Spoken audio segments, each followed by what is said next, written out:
Assalamualaikum warahmatullahi wabarakatuh. Perkenalkan, nama saya Anissa Desriana. Saya dari kelas B5 semester 5 PJJ UIN Cyber Syekh Nurjati Cirebon. Di sini saya ingin mempresentasikan materi fikih yang saya pilih, yaitu materi fikih keluarga, guna untuk memenuhi ujian akhir semester mata kuliah fikih yang diampu oleh Bapak Ahmad Otong Bustomi.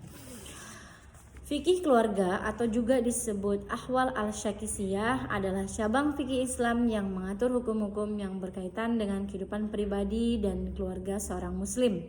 Ruang lingkupnya itu meliputi perkawinan, hubungan suami istri, perceraian, nafkah, pengasuhan anak, serta warisan. Fikih keluarga bertujuan menjaga kehormatan manusia, menegakkan keadilan, dan menciptakan kehidupan keluarga yang harmonis sesuai dengan tuntunan Al-Quran dan As-Sunnah. Di sini perkawinan dalam Islam itu merupakan institusi yang sangat penting karena menjadi dasar terbentuknya keluarga dan masyarakat.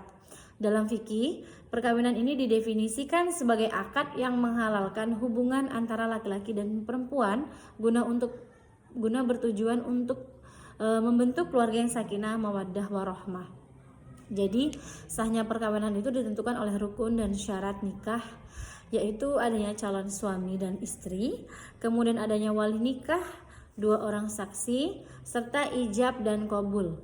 Selain itu, perkawinan harus dilakukan atas dasar kerelaan kedua belah pihak dan tidak terdapat larangan syar'i seperti hubungan mahram atau perbedaan agama yang tidak dibenarkan. Jadi tujuan utama pernikahan itu bukan hanya untuk memenuhi kebutuhan biologis, tapi juga untuk menciptakan ketenangan jiwa, menjaga kehormatan diri, serta melanjutkan keturunan dalam ikatan yang syah.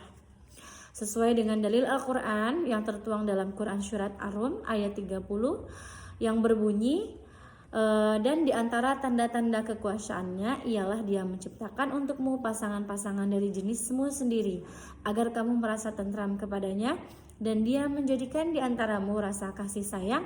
Sungguh pada yang demikian itu benar-benar terdapat tanda bagi kaum yang berfikir. Kemudian juga tertuang dalam Quran Surat An-Nisa ayat 4 yang berbunyi, wahai manusia, bertakwalah kepada Tuhanmu yang telah menciptakan kamu dari diri yang satu, dan daripadanya Dia menciptakan pasanganmu. Kemudian di sini ada hak dan kewajiban suami dan istri. Setelah akad nikah, suami dan istri memiliki hak dan kewajiban yang harus dijalankan secara seimbang. Hubungan suami istri dalam Islam didasarkan pada prinsip keadilan, tanggung jawab, dan kerjasama, bukan dominasi dari salah satu pihak saja. Kemudian kewajiban suami meliputi memberikan nafkah lahir dan batin, melindungi istri dan anak, membimbing keluarga dalam urusan agama, serta menjaga kehormatan keluarga.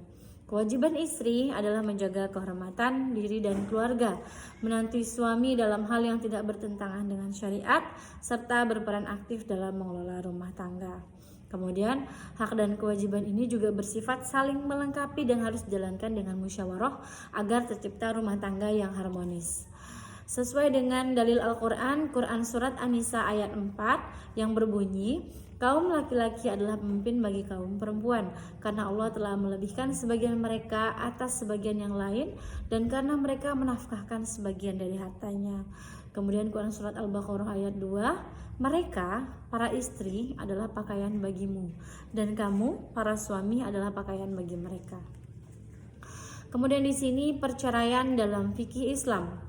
Perceraian dalam Islam dibolehkan tetapi sangat dibenci oleh Allah SWT dan hanya dijadikan sebagai jalan terakhir apabila tujuan pernikahan tidak tercapai. Islam mengatur perceraian secara ketat agar dilakukan dengan cara yang baik dan adil. Jadi bentuk-bentuk perceraian dalam fikih itu antara lain ada talak, yaitu perceraian yang dilakukan oleh suami. Kemudian ada khulu, yaitu perceraian atas permintaan istri dengan memberi tebusan kepada suami. Dan yang terakhir ada fasak, yaitu perceraian yang diputuskan oleh hakim karena alasan tertentu seperti kekerasan atau tidak terpenuhinya hak istri. Jadi Islam juga mengatur masa iddah, rujuk, juga larangan menzalimi istri dalam proses perceraian. Tertuang dalam dalil Al-Quran dalam Quran Surat At-Talaq ayat 65 yang berbunyi, wahai Nabi, apabila kamu menceraikan istri-istrimu, maka ceraikanlah mereka pada waktu mereka dapat menghadapi iddahnya dan hitunglah masa iddah itu. Juga tertuang dalam Al-Quran Quran Surat Al-Baqarah ayat 2 yang berbunyi talak yang dapat dirujuk itu 2 kali. Setelah itu boleh rujuk dengan cara yang baik atau menceraikan dengan cara yang baik. Kemudian di sini ada nafkah dan pengasuhan anak, yaitu haddahanah. Jadi nafkah adalah kewajiban suami untuk memenuhi kebutuhan hidup istri dan anak, seperti makanan, tempat tinggal, pakaian, pendidikan, dan kesehatan. Kewajiban nafkah tetap ada meskipun terjadi perceraian, terutama kepada anak. Hadahanah adalah hak dan kewajiban pengasuhan anak dalam fikih. Ibu lebih berhak mengasuh anak yang masih kecil selama ia memenuhi syarat, sedangkan ayah tetap bertanggung jawab dalam hal nafkah dan pendidikan anak. Jadi tujuan utama pengaturan nafkah dan hadahanah dalam menjaga kepentingan terbaik anak agar tumbuh menjadi secara sehat, aman, dan bermoral itu dituangkan dalam dalil Al-Quran, Quran Surat Al-Baqarah ayat 2 yang berbunyi, dan kewajiban ayah memberi makan dan pakaian kepada para ibu dengan cara yang patut. Kemudian Quran Surat At-Talaq ayat 65 yang berbunyi, tempatkanlah mereka istri-istri di mana kamu bertempat tinggal menurut kemampuanmu. Kemudian ada hukum warisan dalam Islam. Hukum warisan mengatur pembagian harta peninggalan seseorang setelah meninggal dunia kepada ahli warisnya sesuai ketentuan syarat Islam. Pembagian warisan dilakukan setelah melunasi hutang dan melaksanakan wasiat pewaris. Jadi ahli waris ini meliputi suami atau istri, anak, orang tua, dan kerabat tertentu. Prinsip utama hukum waris Islam adalah keadilan dan kepastian hukum, bukan kesamarataan yang mutlak.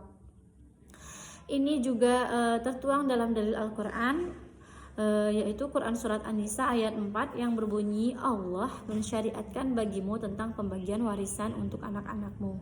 Dan juga Quran Surat An-Nisa ayat 12, dan bagimu 1/2 dari harta yang ditinggalkan oleh istri-istrimu.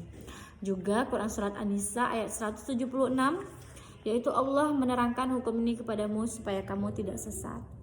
Jadi kesimpulannya yang dapat ditarik dari materi ini ialah fikih keluarga atau ahwal al-sakisiyah merupakan memberikan pedoman lengkap tentang kehidupan keluarga dalam Islam dengan memahami aturan perkawinan, hak dan kewajiban suami istri, perceraian, nafkah, dan warisan berdasarkan Al-Quran.